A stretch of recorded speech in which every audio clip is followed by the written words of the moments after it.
तो ये कहानी एक अनअवेकेंड लड़के की है जिसका काम था मॉन्स्टर्स के कोर इकट्ठा करना। फिर हमें दिखाया जाता है कि कुछ लोग उसे मार रहे होते हैं। जब वो एक गुफा के अंदर होता है, वो गुंडा उसे लड़के को चट्टान से नीचे गिरा देता है और फिर जब वो भयंकर असर से नीचे गिरा, राक्षसों ने उसे घेर लिया। जब वो अपने आखिरी क्षणों में था, एक फरिश्ता वहां प्रकट हुई। ये पावन प्राणी अपनी शक्तियां हमारे मुख्य किरदार को सौंप देती है और फिर वो बदल जाता है और एक फरिश्ता बन जाता है। जो कभी कमजोर कुली था, अब वह सबसे ताकतवर मौत का फरिश्ता बन गया। अगर ये कहानी तुम्हें दिलचस्प लगे तो पूरा वीडियो देख लो। इस कॉमिक की खासियत भी कमेंट सेक्शन में नीचे मिल जाएगी। धन्यवाद और मजा लेते रहें देखने का।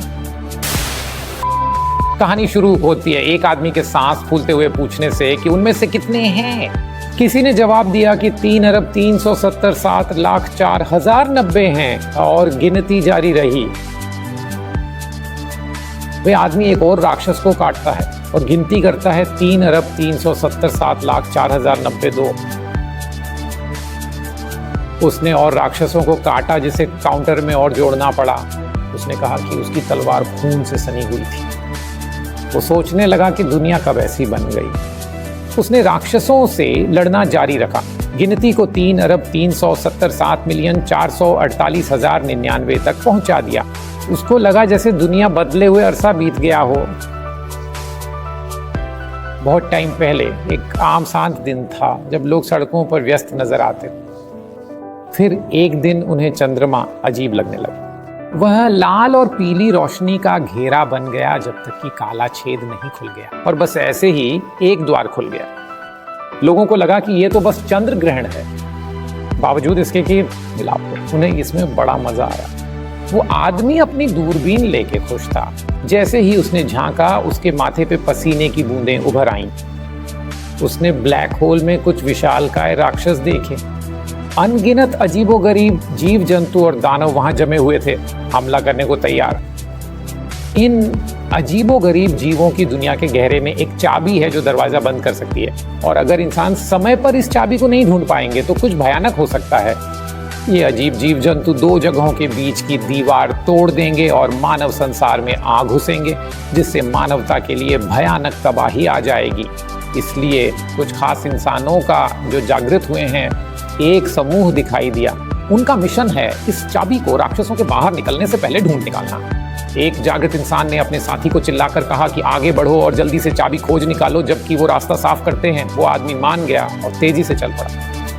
चाबी को एक हरे रंग के केस में रखा गया है जिसका हैंडल एक ताज पहने इंसान के आकार का है। वो आदमी वहां खड़ा है मानो ये एक सुरक्षित जगह है। उसने चाबी उसकी जगह से उठा ली। चाबी उसके हाथ में सोने की हो गई। उसको सोच में डाल दिया कि क्या वो जो पकड़े हैं सच में गेट बंद करने की चाबी है। अचानक अंधेरे इलाके में एक तेज आवाज हुई। चांद को देख रहे लोगों ने सोचा कि चांद अपनी असली हालत में वापस आ गया है। आदमी ने चाबी को ताले में डाला और सोचा क्या होगा अगर वो इसे उल्टा घुमा दे, और उसने बस वही किया। इस तरह पहले ग्रुप वाले जागे हुए लोगों ने पता लगाया कि चाबी से गेट को खोला भी जा सकता है और बंद भी। और उस काबू में आई स्थिति में गेट के अंदर के राक्षस संकट से कमजोर सामग्री बन के रह गए और ऐसे ही जागृति के युग की शुरुआत हो गई। लोगों ने इसे अमीर बनने का एक तरीका समझा। 5 साल बाद एक घाटी के किनारे पे एक घायल आदमी को एक योद्धा लाड़ प्यार से सहला रहा है और फिर उस आदमी को चट्टान से धकेल दिया गया। नायक तो बस एक साधारण इंसान है। जागे हुए लोगों की नजरों में उस जैसे लोग चींटियों की तरह तुच्छ हैं। उसका शरीर जमीन पर ऐसे आघात से गिरा कि जमीन ही टूट गई। राक्षस उसकी ओर रेंगते आए जबकि वो मौत से सामना करने वाला था। उसे सुनहरे पीले बालों वाली एक महिला की याद आई और फिर मदद आ गई। उसने सुनहरे बालों वाली महिला को देखा और उसे जिन यू कहकर बुलाया। वहां से उसे वह ताकत मिली जो वो हमेशा से चाहता था, लेकिन वही ताकत जिसे वो अपनी जिंदगी भर पछताता रहा। इस अध्याय का दृश्य हिल ऑफ नो रिटर्न नामक एक उन्नत गुफा में है। एक आदमी ने अपनी तलवार से राक्षसों को 2 भागों में काट दिया। सैकड़ों राक्षस खून बहाते हुए कट गए। एक आदमी जिसने एक बड़ा बैकपैक उठाया था प्रवेश द्वार पर खड़ा था। दृश्य देखकर दंग रह गया और उसके आसपास कई आदमी इकट्ठे हो गए। वे उसके प्रति मित्रवत व्यवहार कर रहे थे। उनमें से एक अपने सर पर हाथ मार के उन्हें ख्याली पुलाव पकाने से रोका और काम पे वापस लौटने को कहा। वो छोटी सी हंसी के साथ जवाब दिया। उसने अपना बैग घास वाली जगह पे रखा, जबकि उसके सर पे हाथ मारने वाले आदमी ने लॉजिस्टिक टीम का ध्यान खींचा और उन्हें जल्दी चलने को कहा क्योंकि टाइम ज्यादा नहीं है। पहले बैग उठा रहे व्यक्ति को फांग वॉन्जी 19 साल का और वो बैकअप लॉजिस्टिक मेंबर के रूप में पेश किया गया। जब गेट खुलता है, वंस को जितने ज्यादा मॉन्स्टर्स को मारना होता है गेट गायब होने से पहले, तो उनको हर पल को भुनाना पड़ता है। इसीलिए डंजन लॉजिस्टिक्स का पेशा सामने आया। वो लोग वंस को सप्लाई पहुंचाने और मॉन्स्टर्स से उपयोगी सामग्री जमा करने के जिम्मेदार होते हैं।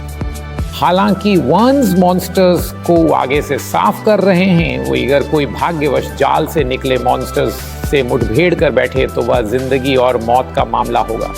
इनमें से ज्यादातर कम लेवल के वंस हैं। फांग वांग जी जैसे सामान्य लोग बहुत कम होते हैं। उसने एक मॉन्स्टर के शरीर को देखा और कहा कि इसमें कोई कीमती चीज नहीं है। अगर जिन यू जो अस्पताल में बेहोश है ना होते तो फंगवाजी इतने बड़े जोखिम नहीं उठाते। रोज के 10,000 से उसकी नौकरी में महीने का खर्चा आराम से निकल जाएगा। लॉजिस्टिक्स टीम का एक सदस्य बैठकर शिकायत कर रहा था कि वो कितना थक गया है। उसने पानी की बोतल मांगी जिसे फेंगवन जी ने फौरन दे दी। आदमी ने शिकायत की कि फेंगवन जी का हाथ खून से सना हुआ था। उसने टिप्पणी की कि कैसे उसने राक्षस को छूने के बाद भी अपने हाथ नहीं धोए। उसने उस पर कोई जवाब नहीं दिया, बल्कि यह पूछने लगा कि क्या किसी को पानी की जरूरत है। 2 और आदमियों ने उसे देखा और उनमें से एक ने कहा कि फांगवान जी बेकार है। दूसरे आदमी ने, जिसे लोग ब्रदर कुन कहते हैं, माना और ये कहा कि वो नहीं समझता कि सुवन यू लॉजिस्टिक्स वाले बंदे में क्या देखता है। अब फांगवान जी ने ब्रदर कुन को पानी ऑफर किया, पर ब्रदर कुन उसकी तरफ अचानक उसने अपने हाथ में पकड़ी हुई पानी की बोतलें गिरा दी, क्योंकि भाई कुन ने उसे कमीना कहते हुए इतनी जोर से लात मारी थी। भाई कुन इस बात से नाराज थे कि फेंगवांगे ने उनसे संपर्क किया था। भाई कुन ने अन्य लोगों को फेंगवांगे की पिटाई करने और उसे मारने के लिए पर्याप्त जगह छोड़ने का निर्देश दिया। जैसा उसने कहा था वैसा करने में वे लोग रोमांचित थे। एक व्यक्ति ने फेंगवांजी को मुक्का मारा, जबकि दूसरे व्यक्ति ने उसकी छाती पर लात मारी। वह जमीन पर गिरा हुआ था या उसका शरीर कांप रहा था जब उसने पूछा कि वे उसके साथ ऐसा क्यों कर रहे हैं। प्रतिक्रिया स्वरूप भाई खान ने अपना सिर थपथपाया। कारण पूछने का साहस करने के लिए भाई खान ने उसे एक अज्ञानी बच्चा कहा। वह उस पर नाराज होकर कह रहा था कि इससे उसे मजाक जैसा लगेगा। उन्होंने उसे बहुत मारा और भाई खून ने उसके खून से लथपथ शरीर को खींच लिया, जबकि अन्य लोगों ने राजसी होने के लिए भाई खून की प्रशंसा की। एक आदमी ने सुझाव दिया कि उन्हें चट्टान पर जाकर लाश को नष्ट कर देना चाहिए। फेंगवान जी अभी भी होश में हैं, लेकिन उनके पूरे शरीर से खून बह रहा था। उसने ब्रदर कुन से फिर पूछा कि वो क्या कह रहे हैं, क्योंकि उसे समझ नहीं आ रहा। उसे लगा शायद उसने उसे किसी और समझ लिया। ब्रदर कुन ने उसे पहाड़ की छोर पर लटका दिया। उसने कहा कि उसके गलती करने का ख्याल उसे हंसा रहा है। उसने ये कह के टिप्पणी की कि फेंगवांजी मौत का सामना कर रहे हैं, फिर भी बुरा बोलने से डर नहीं रहा। उसने फेंगवांजी का गला घोंटते हुए पूछा कि क्या सच में उसे लगता है कि उसने गलती की है। बहरे नजरों से देखते हुए उसने कहा कि अगर बाकी लोग जान जाएंगे कि ऐसा नाकारा उसके साथ मुकाबला करने की हिम्मत कर रहा है तो सबके सामने उसकी इज्जत खत्म हो जाएगी। ब्रदर कुन ने उसे छोर पर छोड़ दिया, जबकि फेंगवांजी चिल्लाते रहे, मत करो। गिरते हुए ब्रदर खान ने उपहास किया और कहा कि मरते समय भी फेंगवांग एक कायर की तरह मर रहा है। एक आदमी ने कहा कि सु हुआन यू फेंगवांगी में सिर्फ तभी रुचि लेंगी अगर उसके आंखें कुत्ते ने खा ली हों। ब्रदर कुन ने ऐलान किया कि वो चाबी को नष्ट कर देंगे और तहखाने को बंद कर देंगे। इस हारे हुए ने कहा कि वो चाहता था कि फेंगवांजी वहीं मर जाए। हमारे मुख्य पात्र का शरीर जमीन पर जोरदार टकराया। वो दर्द से कराह उठा। वो तो यकीन नहीं कर पा रहा था कि वो अभी भी जिंदा है। अचानक एक विशाल राक्षस प्रकट हुआ। वो लार टपकाते हुए उसकी तरफ बढ़ रहा था। इससे फेंगवांजी तुरंत बैठ गया, लेकिन इसके अलावा वो अपना शरीर और नहीं हिला पा रहा था। राक्षस ने उसे पकड़ लिया, जिससे उसका शरीर दीवार से टकरा गया। दीवार में फंसाकर राक्षस का मुंह उसके करीब आ गया। वो अपने हाथों से खुद को बचाने की कोशिश कर रहा था। राक्षस रुक गया और उसने सोचा कि शायद वो बच गया, लेकिन पता चला एक और ताकतवर राक्षस ने उसे खाने वाले राक्षस को हरा दिया। मौका देखकर वो जितनी तेजी से हो सके भागा। उसे पता था कि दूसरे राक्षस का आना उसके लिए किस्मत अच्छी नहीं लेकर आएगा। इस पर भी राक्षसों का समूह है उसके खून की गंध पाकर इकट्ठा हो गया था। उसने गाली दी और अपनी चोट की शिकायत की, फिर भी वो भागता रहा अपनी दानगी वो बंदी के पास एक छोटा उड़ने वाला दानव था और जोर से दहाड़ा। इससे फांगवांजी खिसिया गया। इतनी छोटी चीज भी उसे डराने की हिमाकत कर रही थी। तो फांगवांजी ने एक पत्थर उठाया, दानव पर फेंका और चिल्लाया कि दफा हो जा। दानव की आंख एक बड़ा गोला था और उसने साफ साफ आ रहे पत्थर को देख लिया। पत्थर उसकी आंख पर लगा, जिससे वो जोर से दर्द में चिल्लाने लगा और उसके शरीर से कई रस्सी जैसे अंग निकल आए। फांगवांजी ने उन अंगों को पहचाना। दानव का पूरा हुलिया बदल गया था। वो दिखने में विशाल हो गया, मजबूत बदन वाला और कई अंगों वाला। फांगवांजी सोचने लगा कि क्या ये सच में वो किंवदंती वाला टेंटेकल म्यूटेशन है। टेंटेकल उस तक पहुंचने वाला था और वो जानता था कि ये उसके लिए अंत है। टेंटेकल ने इतनी जोर से उसे धकेला कि जब उसका शरीर दीवार से टकराया तो दीवार टूट गई। फांगवांजी निराशा में घिर गया जब उसने महसूस किया कि अब वापस जाना संभव नहीं है। उसने देखा कि हार की जंजीर टूट गई, जबकि वो सोच रहा था कि अब वो वापस नहीं जा सकता। उसकी माला का लटकन जमीन पर गिर गया, बस उससे चंद इंच दूर। फांगवांजी को सांस लेने में पहले से ही मुश्किल हो रही है। वो लटकन एक लॉकेट था और जब वो जमीन पर गिरा तो खुल गया और एक महिला की तस्वीर दिखाने लगा जिसके सुनहरे पीले बाल थे और वो मुस्कुरा रही थी। वो अपना हाथ बढ़ाने लगा उसे पाने की कोशिश में और जिन युग से माफी मांगते हुए। राक्षस उसकी ओर उमड़ पड़े। एक राक्षस ने उसके हाथ पर पैर रख दिया। उसे याद आया कि उसने उससे वादा किया था कि जब वो काफी पैसा कमा लेगा तो वो उसे बेस्ट हॉस्पिटल ले जाएगा और सबसे अच्छे डॉक्टर से सलाह लेगा। उसकी आंखों से आंसू गिर पड़े, जैसे उसने माना कि वो अपना वादा नहीं निभा पाएगा। उसके आंसू उसके नीचे खून के तालाब के साथ मिल गए, जैसे वो उससे माफी मांग रहा था। उसका खून अब उसके आंसुओं के साथ मिलकर तरल में एक अजीब चमक और हल्की कंपी पैदा कर दी। इससे राक्षस भ्रमित हो गए। Chanakya is the experience the किरण धरती से उठकर इलाके के राक्षसों को मार डाला। ऐसा लगा जैसे बड़ा सा ज्वालामुखी फट पड़ा हो, सीधे मैदानी जमीन से। इतनी शक्तिशाली की रोशनी की किरण आसमान तक जा पहुंची। फांगवांजी ने अपनी आंखें खोली और उजली रोशनी देखी। उसे बड़ी हैरानी हुई जब उसने स्वर्ग से उतरती एक परी को देखा। इस परी के सुनहरे पीले बाल थे और वे उसे मुस्कुरा के देख रही थी। एक खिड़की परी को दिखाई दी, पूछ रही थी कि क्या वह दिव्य परी की प्रतिभा देना चाहती है। उसने हाँ में जवाब दिया। पूछा गया कि क्या वह जानती है कि उसे प्रतिभा खोनी पड़ेगी। उसने हाँ में जवाब दिया। अगला सवाल यह था कि क्या प्रतिभा पाने वाले व्यक्ति को सूचित करना है। उसने मना कर दिया। उसके बाद प्रतिभा भेंट प्रक्रिया चालू हुई। उसने अपना हाथ उसकी ओर बढ़ाया, जैसे कि उसने उसे छोटे जी कह के पुकारा। अचानक फांगवांजी के माथे पर एक चमकीला निशान उभर आया। वह हैरान था जब उसने परी को इतने करीब से देखा। परी ने उसे कहा कि अपनी प्रतिभा ले और अच्छे से जिए। उसके सर के ऊपर एक निशान उभर आया। बीच में एक आंख के साथ गोलाकार परतें थीं। उसे अपने शरीर में कुछ महसूस हुआ और उसकी पीठ से फरिश्ते के पंख निकले और उसके हाथ में एक लौ बनी जो एक सुनहरी तलवार में बदल गई। उसे अपने शरीर में शक्ति दौड़ती महसूस हुई और इससे वह जोर से चिल्लाया।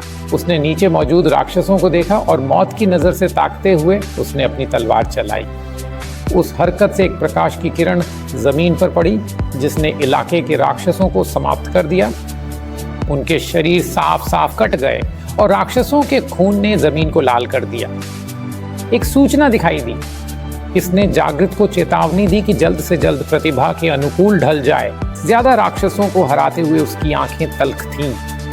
वो राक्षसों को काटते हुए आसमान में उड़ता रहा। उसने तंत्रिका उत्परिवर्तन को बुलाया कि वह निकल जाए।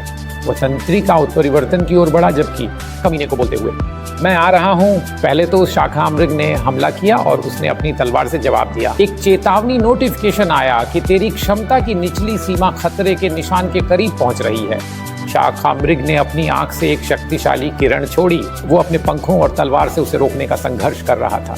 उस शक्ति ने उसे सोचने पर मजबूर कर दिया कि कहीं वो कुचला तो नहीं जा रहा है। उसने सोचा कैसे वो बस एक साधारण इंसान है। उस पर असली दुनिया में जागृत लोगों ने भी उसे नीच देखा। एक चेतावनी की स्क्रीन आई। उस पर दिखाया गया कि जागरण करने वाला और जागरण क्षमता आपस में संगत नहीं है। शाखामृग विकृति ने उस पर हमला करने के लिए अपनी एक आर्म को उठाया।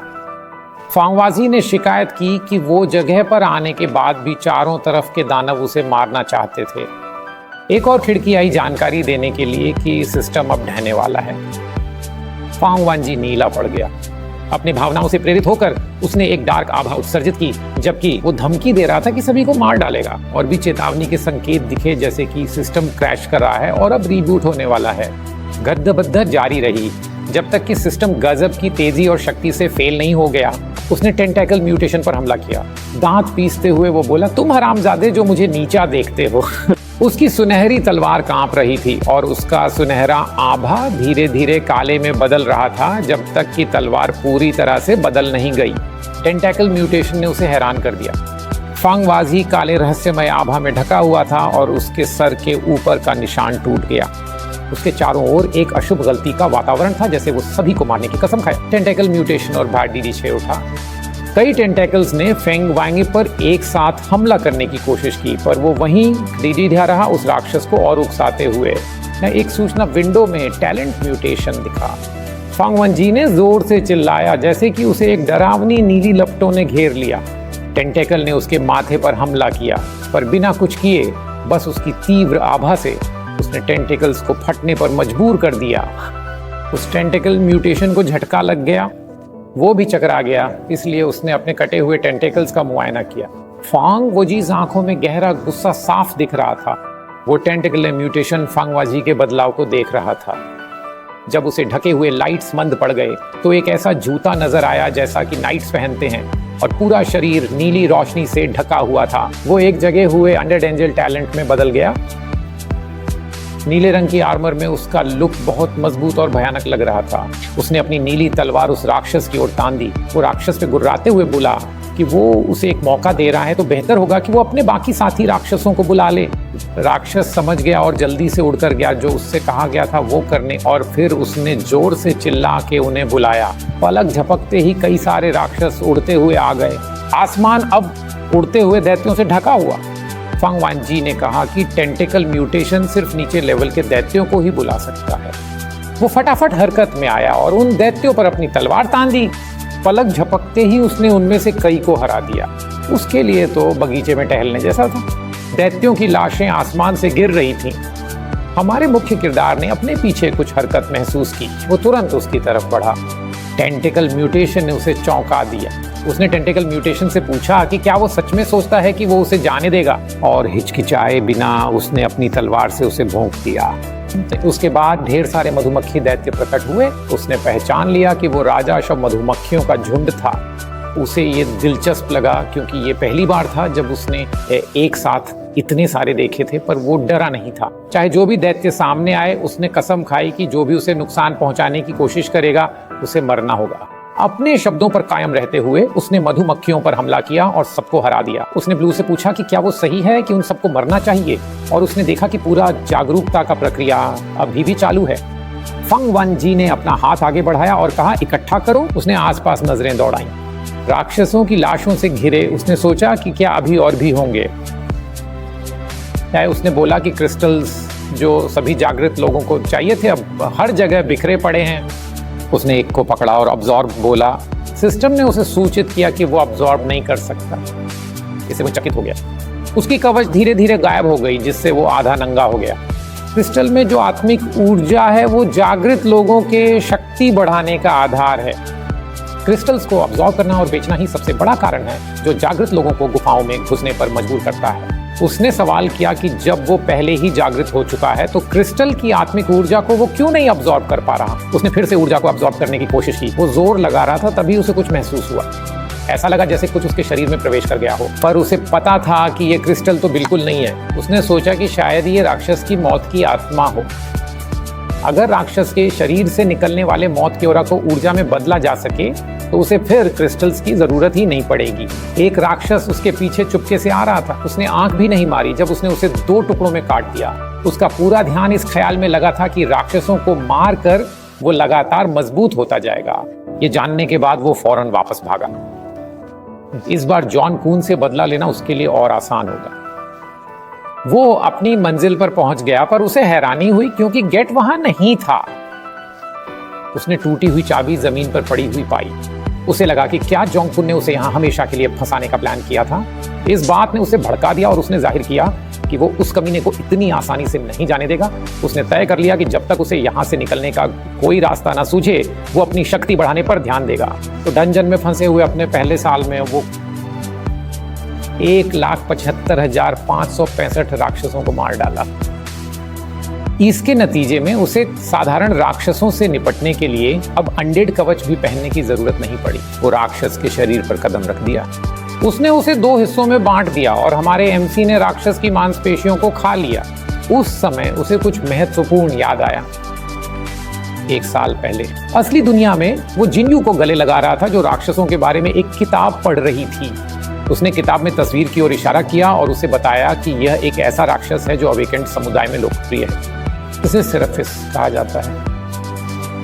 कहा जाता है कि एक सेराफिस पाने से सीधे तीसरे रिंग रोड पर एक घर खरीदा जा सकता है। उसने समझाना जारी रखा कि यह एक अंतहीन समुद्र में रहता है और वास्तविकता और भ्रम के बीच विचरण करता है, और जब गेट के अंदर की दुनिया फिर से शुरू होती है तो ये प्रकट होगा चाबी पैदा करते हुए। फुंग वानजी ने पूछा कि गेट के अंदर की दुनिया फिर से शुरू होने का क्या मतलब है। उसने समझाया कि आमतौर पर जब डंजन में सब राक्षस मारे जाते हैं तो वह दुनिया फिर से शुरू हो जाती है। तो उसने सोचा कि अगर बात वैसी ही है जैसी जिन्यू ने कही थी तो उसके लिए वहां से बाहर निकलने का एकमात्र तरीका है सारे राक्षसों को मार डालना।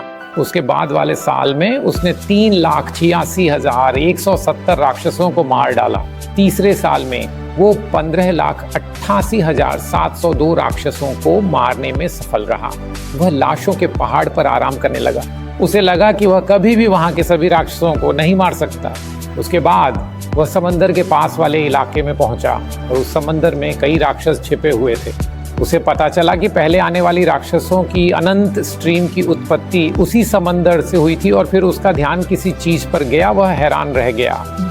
वो एक्सबॉडॉन राक्षस, वह एक एस क्लास का राक्षस था। उसने ध्यान दिया कि पिछले 10 साल में राक्षसों का स्तर और भी ऊंचा होता जा रहा है। बेनांडेस के लिए उसका कवच पहनकर उसने राक्षस पर हमला किया। वह उस तक पहुंचने से पहले राक्षस ने उसे छिपा लिया था। उसे पता था कि अगर वह सावधान नहीं रहा तो वह मर जाएगा। हमारे मुख्य पात्र ने रोशनी की स्पीड से चलकर सीधे उस विशालकाय मुंह वाले राक्षस पर निशाना साधा। खून बिखर गया है। फंगलांजी हाँफते हुए सांस ले रहा था। उस राक्षस को हराने के बाद उसने थोड़ा आराम के लिए बैठ गया। उसने कहा कि कभी कभी उसे लगता है कि बस मर जाए। उसके सामने हजारों राक्षस हैं। वह मौत को चुन नहीं सकता क्योंकि जैंगन्स का चेहरा उसे सता रहा है। वह जिन्यू के बारे में सोचना बंद नहीं कर पा रहा है जो उसका इंतजार कर रही है। उसका संकल्प और मजबूत हुआ। उसने सी राक्षसों को मार डालने और सेरापिस को पकड़ने की योजना बनाई। खून से लाल आंखों के साथ भी उसका संकल्प डगमगाया नहीं। उसने वहां से निकलने की योजना बनाई। 20वां साल आ गया। वह एक पेड़ के अंदर छिप गया। उस साल उसने एक भी राक्षस को नहीं मारा क्योंकि पूरी दुर्गम में बस आखिरी राक्षस बचा था। ग्रिफॉन्स को खस जाने के पेड़ की रोशनी खींचती है जिससे ये उनके छुप कर हमला करने की बढ़िया जगह बन जाती है। जब ग्रिफिन इधर उधर उड़ रहा था तब फैंग वानजे ने मौका देख लिया। वो पीछे से कूदा और ग्रिफिन का सिर उसके धड़ से अलग करने की कोशिश की पर सफल नहीं हो पाया। ग्रिफिन की मस्कुल्स और हड्डियां अभी भी सलामत हैं और वो आसानी से दोबारा बन सकता है। ग्रिफिन उसे अपने पंजे से पकड़ने वाला था लेकिन वो उस हमले से बच निकला। उसे ग्रिफिन को मारने में पूरा साल लग गया और अब ये उसके लिए सिरदर्द बन गया था। ग्रिफिन ने अपनी आंखों से एक ताकत निकाली जिससे जबरदस्त धमाका हुआ। सौभाग्य से फेंग युएनजी ने उससे बच लिया और फिर उसने दूसरा मूव किया। उसने आसमान को कई गोले से ढक लिया। फेंग युएनजी ने उस मूव का सामना पहले भी किया था और वो जानता था कि ये कितना पीड़ादायक है। उसने सोचा कि वो बेकार है। पूरा साल हो गया है और वो अभी भी उस मूव से भाग रहा है और उसके हमले से बच रहा है। वो बहुत तेज था और अब वो उसके करीब आ रहा है। लग रहा था कि वो मुश्किल में फंस गया है। ग्रिफिन ने इसे मौका समझकर उस पर भयानक हमला करने की सोची पर पता चला कि वो तो बस फेंग वानजी के पलटकर बचाव करने का इंतजार कर रहा था। फेंग वानजी के पीछे कई घेरे प्रकट हो गए और तुरंत उसके पिछवाड़े पर वार किया। उन घेरों से निकलती रोशनी लगातार उसे लगती रही। ग्रिफिन ने उससे कहा कि एक प्रतिद्वंद्वी के रूप में उसको संतुष्ट करना चाहिए। ग्रिफिन्स जादू के हमले, रफ्तार और ताकत लगभग अजेय होते हैं। ये इकलौता सुपर एस क्लास का मॉन्स्टर है जिससे वो टकराया। ग्रिफिन ने उससे कहा कि अगर वो इसका गुलाम बन जाए तो उसकी जान बख्श दी जाएगी। वो एक और हमले की तैयारी कर रहा था और पूछ रहा था कि क्या वो मानेगा या नहीं। फांग वानजिए ने माना कि ग्रिफिन वाकई में एक उच्च स्तरीय मॉन्स्टर है जो इंसान से पूछताछ भी कर सकता है। लेकिन फांग वानजिए ने पूछा कि क्या वो अब भी इंसान भी है? उसने अपना चेहरा दिखाया।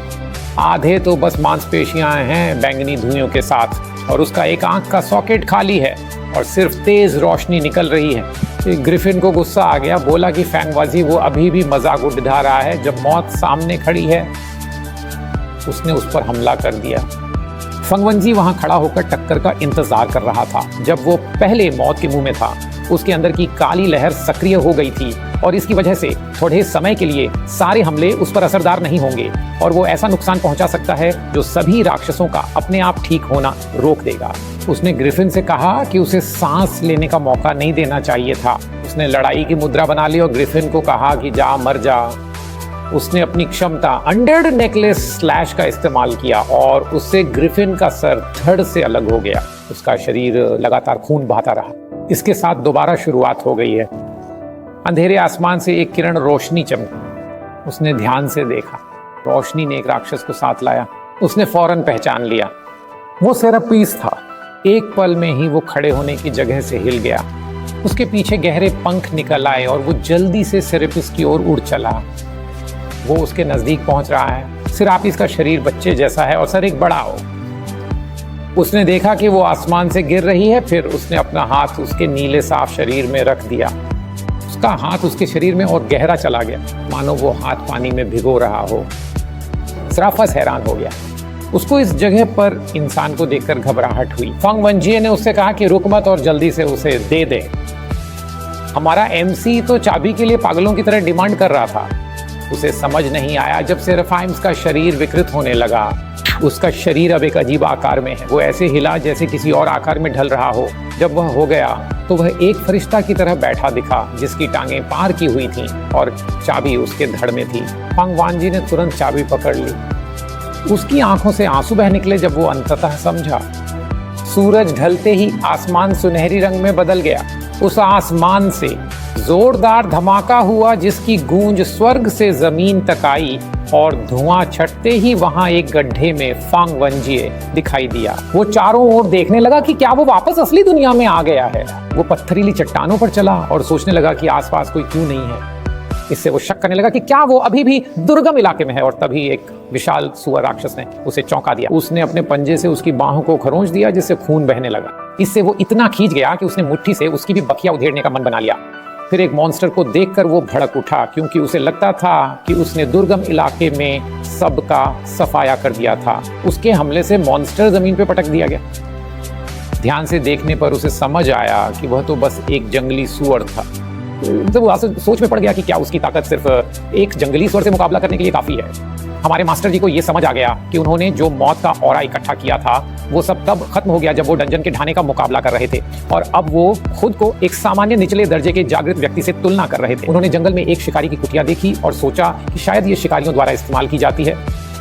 उन्होंने अंदर जाकर कुछ खाने को ढूंढने का फैसला किया। उन्होंने धीरे से दरवाजा खोला और पूछा, कोई है क्या घर पे? अंदर घुसते ही उन्होंने जमीन पर एक खून से लथपथ कंकाल देखा। उन्होंने उनके सामान में टटोला और कहा कि उन्हें उम्मीद नहीं थी कि शिकारी इतने फैशनेबल कपड़े रखते होंगे।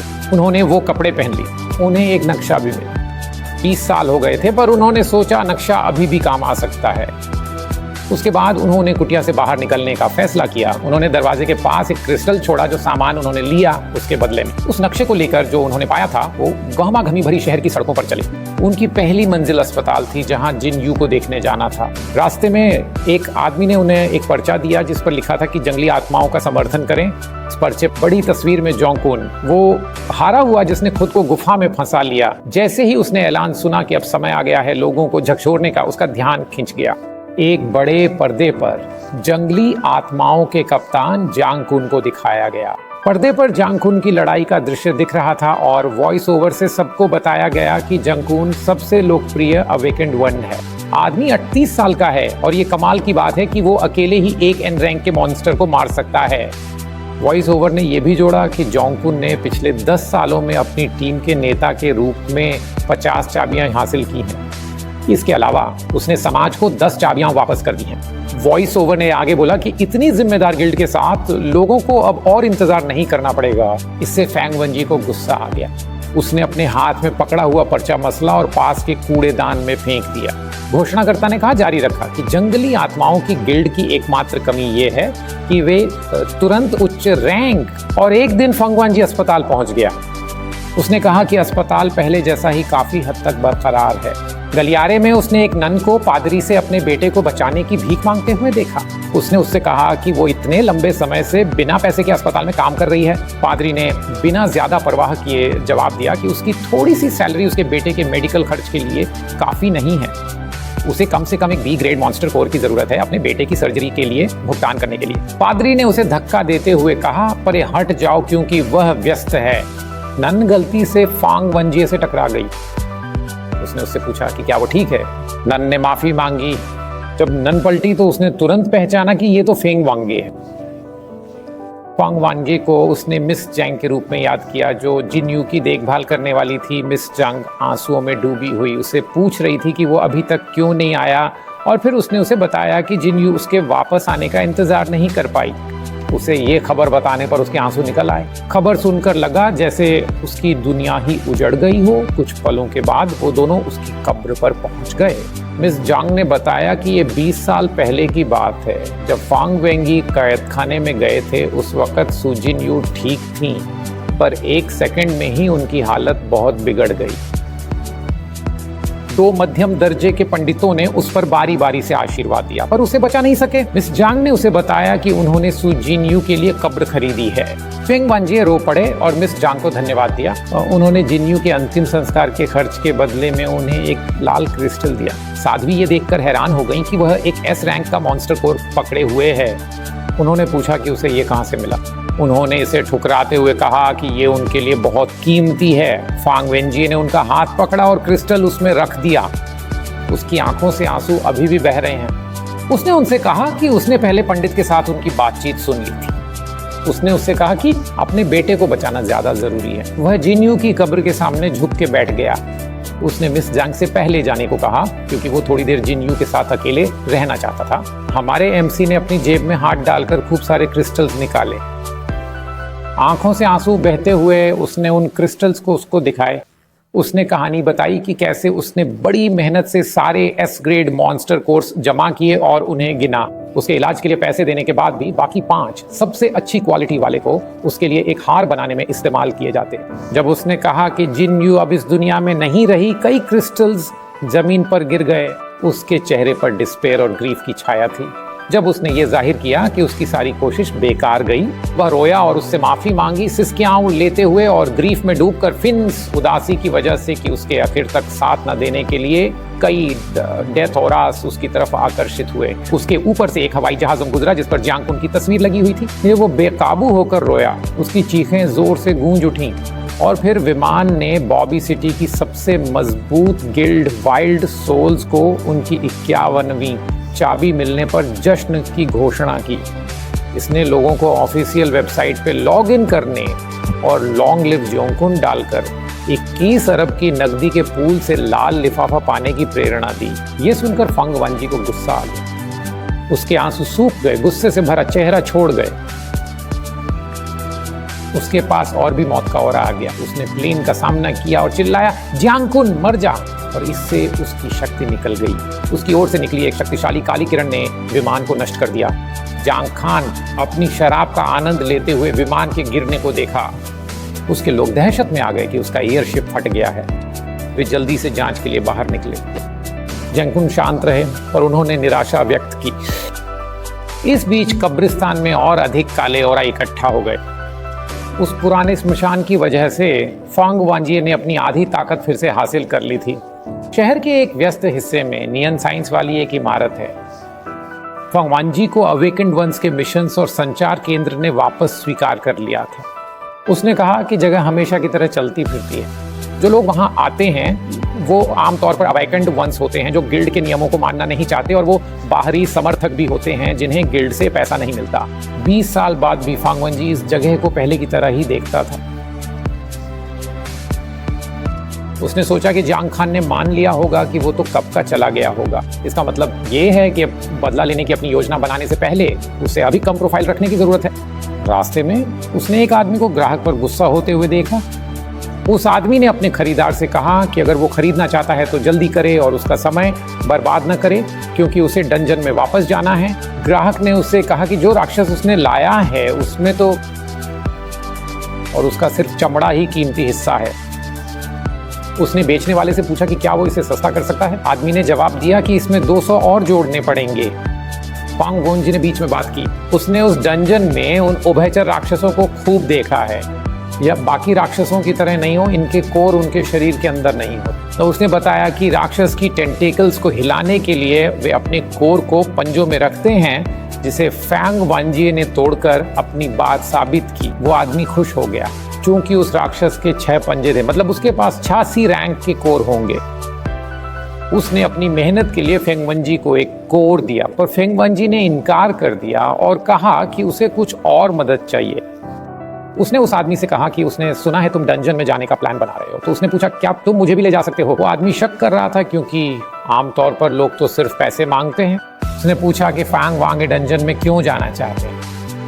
फंग वांगे ने मासूम बनकर समझाया कि वह राक्षसों की प्रजातियों पर रिसर्च कर रहे हैं, इसलिए वह उसके साथ जाना चाहते हैं ताकि राक्षसों को देख सकें। असल में बात तो आत्मा ऊर्जा झटकने की थी, पर उस बंदे के लेवल के जागृत लोग शायद ही उसकी बात पे यकीन करें। बंदे ने पूछा कि फांग वाजीज जागृत प्रतिभा क्या है। फांग वाजी ने बोला कि उसकी कोई प्रतिभा नहीं है, पर उसने बताया कि वो सपोर्ट का ध्यान रख सकता है। जमीन पे बैठा एक आदमी ये सुनकर हंस पड़ा और फिर वो घमंडी बंदा उससे बोला कि प्रतिभा न होने वाले कचरे को गिल्ड में आप पार्ट टाइम नौकरी कर लेनी चाहिए, कम से कम ऐसा करके तो वो मरेंगे नहीं। ये घमंडी आदमी उस बंदे का टीममेट था जिसकी फैंग वांजिए ने पहले मदद की थी। उसने बोला कि अपने टीममेट की बात को भाव न दे और समझाया कि छोटी टीमों को वाकई आम लोगों की जरूरत नहीं होती। उसने कहा कि अगर एक भी साधारण आदमी छोटी टीम में हो तो वह पूरी टीम को नीचे खींच लेगा, क्योंकि इससे वो सिर्फ अपनी ही नहीं पूरी टीम की जान को खतरे में डालेंगे। फांग वंजी ने उनकी एक न सुनी। उसकी नज़रें उसके सामने खून से लथपथ बाजू पर गड़ी थीं। उसने घमंडी आदमी से पूछा कि उसके बाजू को क्या हुआ। दूसरे बंदे ने जवाब दिया और समझाया कि घमंडी आदमी ने क्वांगब्याओ जिहेंग के लिए एंट्रेंस टेस्ट दिया था, पर आखिर में उसे चोट लग गई क्योंकि उसने अपनी क्षमताओं का अतिअंकलन कर लिया था। घमंडी आदमी खुश नहीं हुआ और उसने अपने साथी को चुप रहने को कहा। फैंग वजी ने पट्टी उतारी और कहा कि ये मामूली घाव नहीं है और कि इसमें चंगियों का जहर भी लगा हुआ है। उसने समझाया कि इस तरह के जहर का इलाज अगर पुजारी से कराना हो तो कम से कम बी रैंक कोर का आधा खर्चा आएगा। घमंडी आदमी ने जवाब दिया, ऐसे बात कर रहे हो जैसे तुम खुद ही ठीक कर सकते हो। फांग वेंगी उस पर मुस्कुराया। उसने पहले खरीदार से कहा कि वो पहले वाला पंजा का टुकड़ा उसे दे दे। हमारे मुख्य पात्र ने उसे घमंडी आदमी को दिया और उसे चबा कर निगलने को कहा। पर पंजे पे बाल को बचा के रखना सिर्फ एक चाल थी ताकि फैंग वंजिए अपनी आत्मा शक्ति का इस्तेमाल कर सके और जहर के प्रोटीन को तोड़ सके। घमंडी आदमी हैरान था कि वो ठीक हो गया। दूसरा आदमी प्रभावित हुआ और वो फंग वंजिए को अपने दल में शामिल करने के लिए खुश था। और ये आदमी ने अपने हाथ फैंग वांजिए और घमंडी आदमी के कंधे पर रखे हुए उन्हें बताया कि उन्हें डंजन में जाने से पहले एक और प्रतिभाशाली व्यक्ति की तलाश करनी चाहिए। चलते वक्त उन्होंने एक आदमी को पास से गुजरते देखा जिसने उन्हें सूंघा। इस आदमी ने समझा कि ये खुशबू फैंग वांजिए की जैकेट से आ रही थी। उसे लगा कि यही वो आदमी है जिसे वो ढूंढ रहा था। उसने तुरंत बड़े बॉस को फोन मिलाया। जब बड़े बॉस ने जवाब दिया तो उसने तुरंत पूछा कि क्या उसने अपने बेटे को ढूंढ लिया है। आदमी ने जवाब दिया नहीं और कहा कि उसके पास कहने के लिए महत्वपूर्ण जानकारी है। उसने समझाया कि उसने एक बंदे को ढूंढा जो फांग वांजी की जैकेट पहने हुए था। बॉस के बेटे संचार केंद्र पे हैं। पक्का बोला वो कि स्मेल जैकेट से आ रही है, जो कि जरूर बिग बॉस के बेटे की है। और सही में बताऊं तो वो बिग बॉस बेटे की लाश की गंध थी। बिग बॉस ने उस आदमी को कहा कि वो फेंग वांजी का अच्छे से पीछा करे और कुछ नया पता चले तो फौरन सूचित करे। आदमी मान गया, वहां गया और पूछा कि क्या उन्हें साथियों की जरूरत है। वो आदमी जिसकी बाएं अभी भी फेंग वांजी नेक पे थी, उसने हाँ कहा और उस लड़के से पूछा कि उसकी प्रतिभा क्या है।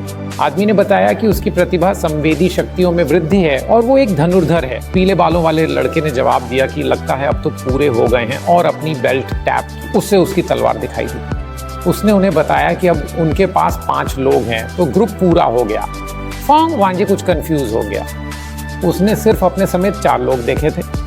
कुछ देर बाद छोटे जंगल में उन्होंने एक लाल कपड़े पहनी लड़की से मुलाकात की। उस बददंदी तलवार वाले आदमी ने उस लड़की से कहा कि वो हमेशा पहले पहुंच जाती है। उसने पूछा कि क्या उसे अकेले रहने में बोरियत नहीं होती। लड़की ने जवाब दिया कि उसे ज्यादा लोगों वाली जगह पसंद नहीं है। फेंग वांजी ने पूछा कि क्या वो लड़ीच की 5वीं सदस्य है। उसने उसे देखा और उसे लगा कि लड़ीच की इंसान नहीं बल्कि एक राक्षस है। उसे महसूस हुआ कि उसने अपनी असलियत को बखूबी छुपाया है। जिस तीरंदाज के भी तीखे हैंड सेंस हैं, उसे भी कुछ गलत नहीं लगा, पर फेंग वांजी को नहीं बच पाया जिसने 40 मिलियन राक्षसों को मारने का अनुभव रखा है। वो उसे बेवकूफ नहीं बना सकी, पर उसे हैरानी हुई कि पहली बार उसे खूनी ख्वाहिश महसूस नहीं हो रही थी।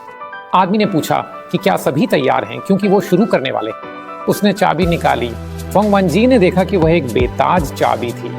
उसने मान लिया कि उस गुफा में कोई कठिन राक्षस नहीं होगा। आदमी ने चाबी को दरवाजे में डाला और घुमाया। एक पोर्टल खुल गया। आदमी ने अपने साथियों से कहा कि वे उसके पीछे चलें। फेंग वांजी ये सोच रहे थे कहीं वो लोग सच में किसी छुपे हुए राक्षस को डंजन में तो नहीं फॉलो कर रहे हैं। जिस घमंडी आदमी का इलाज फेंग वांजी ने किया था, उसने उनको सलाह दी कि अपनी जान व्यर्थ में न गंवाएं। उसको पूरा यकीन था कि फेंग वांजी एक राक्षस विद्वान है। फेंग वांजी ने जवाब दिया, चुप हो जा। एक डरावनी और निकालते हुए जिससे वो आदमी घबरा गया। वो चिढ़कर बोला कि उस आदमी को अपने भले का भी पता नहीं है। फेंग वांजी ने उनको बताया कि अब जब वे इतनी दूर आ ही गए हैं तो आगे बढ़ना या पीछे लौटना दोनों ही में कोई फायदा नहीं है। वो लोग पोर्टल में दाखिल हो गए। फेंग वांजी सबसे आखिरी में अंदर गया। जैसे ही वो अंदर गए, पोर्टल बंद हो गया। उन लोगों ने जंगल छोड़ दिया। दूसरी ओर वे उस जगह पहुंचे जहां लावा बह रहा था।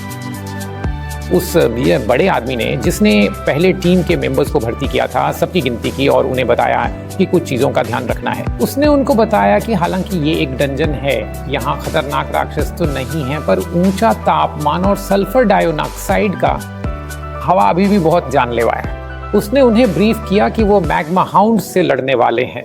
क्योंकि उनके कोर और छोटी वाले दांतों के कांटे खूब पैसे वाले हैं, उसने उन्हें बताया कि वह मुकाबले में अच्छा है, इसलिए वो क्वाई के साथ टीम बनाएगा।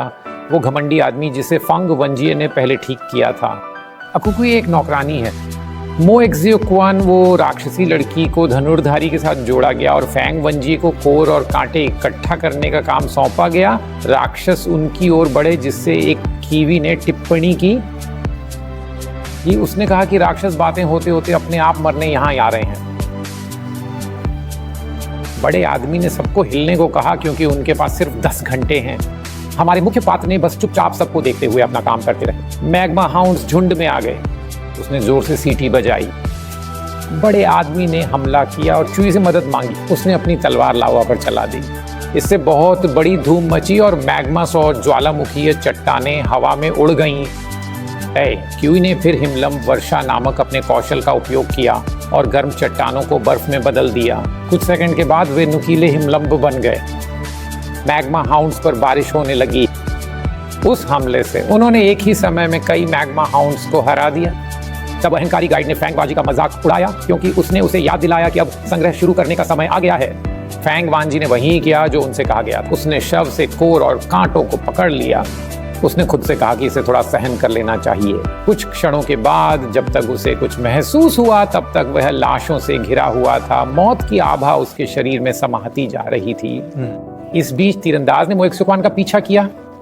उसके मन में जब से वो फेंग वांजी पर नजर रखने आया था, शिकायत कर रहा है, लेकिन अब वह लड़की के साथ फंस गया है। जब मैग्मा शिकारी कुत्तों ने उन्हें घेर लिया तो वे सावधान हो गए। तीरंदाज को पता था कि वो एक बुरी सिचुएशन में फंस गए हैं।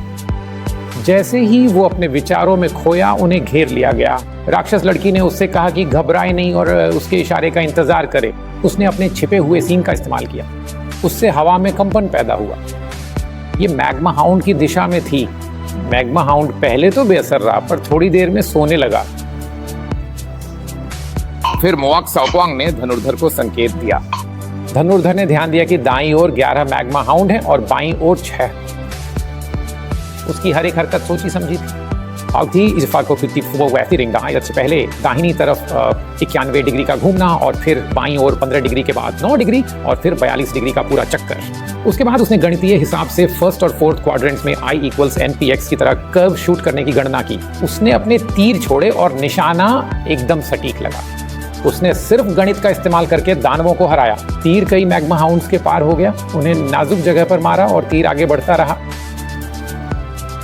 जैसे ये कोई पैटर्न फॉलो कर रहा हो, और रास्ते में सारे मैग्मा हाउंड्स को चपत लग गई। उसने कुछ योंडू वाले स्टेप्स किए। उसने एक और तीर छोड़ा और घोषणा की कि वह खत्म हो गया है। तो जब एक्वी और वो बड़ा बंदा अपने नंबरों पे मुकाबला कर रहे थे, एक्वी ने 17 मैग्मा हाउंड्स को पकड़ा और वो बड़ा बंदा तो 21 और ज्यादा की गिनती में था। वो लोग तो खुशी से झूम उठे, जबकि फंगवांजी उबा हुआ लग रहा था। उसके दिमाग में था कि इन्हें इस डी रैंक के छोटे मच्छरों पर अपनी मेहनत जाया नहीं करनी चाहिए। इस हिसाब से फंग वेंगी को खुश हो जाना चाहिए अगर वह 10 घंटे के बाद अपनी शक्ति का 1% भी वापस पा ले। खून ने फेंगवेंजीस चेहरे पर छींटे मारे। एची ने उसका मजाक उड़ाया, कहा कि खून की छींटों से वह डर गया था। आइचू ने मैग्मा हाउंड को मारने के लिए आइस बीम का इस्तेमाल किया। मैग्मा हाउंड अभी भी जिंदा था, पर सांस लेने में दिक्कत हो रही थी। उसने आखवी की तरफ देखा। फंगवांजी को कुछ गड़बड़ महसूस हुई। उसने फौरन आइचू को निर्देश दिया कि उसे छोड़ दे और अब और जादू न इस्तेमाल करे। उसने उससे कहा कि वो बड़े आदमी को उसकी तलवार से उस मैग्मा हाउंड को खत्म करने दे। मैं जिद्दी था। उसने जवाब दिया कि सिर्फ इसलिए कि उसने उसकी जान बचाई, इसका मतलब ये नहीं कि वो उससे कुछ भी करवा सकता है। कीवी ने मैग्मा हाउंड से कहा कि वो उसे चिथड़े कर देगा। उसने अपना कौशल फ्रॉस्ट रोअर छोड़ा। हवा का एक झोंका मैग्मा हाउंड को लगा और फिर एक और झोंका हवा का आया। फेंगवेंजी चिंता में देख रहा था। उसके दिमाग में वो एकदम बेवकूफ था। अगर वो तुरंत उसे नहीं मारता तो मैग्मा हाउंड विकसित हो जाएगा और जादू सिर्फ प्रक्रिया को तेज करेगा। मैग्मा हाउंड जम गया था, पर तुरंत ही उन्हें एक जोरदार फटने की आवाज सुनाई दी। बर्फ टूट गई। इसने डाकवी को चौंका दिया और मैग्मा हाउंड और भी ताकतवर और डरावना हो गया। अरे, क्यूए ने बोला कि उसने पहले कभी ऐसा कुछ नहीं देखा। उसने ज्यादा ध्यान नहीं दिया और फिर भी उसे मार डालने का फैसला किया। उसने अपना हिमनदी भाला छोड़ दिया। वो भाला राक्षस की तरफ तेजी से बढ़ा, पर जैसे ही उसे टकराया वो चकनाचूर हो गया। राक्षस दहाड़ा। उसने अपने शरीर से लावा छोड़ा। आकियो चिल्लाया। फंगवांजी को समझ आ गया कि उसे अब हस्तक्षेप करना होगा। उसके शरीर से डार्क आभा निकलने लगी। बस आज के लिए इतना ही समय था। देखने के लिए सभी का शुक्रिया। अगर वीडियो पसंद आया हो तो सब्सक्राइब करने का विचार करें।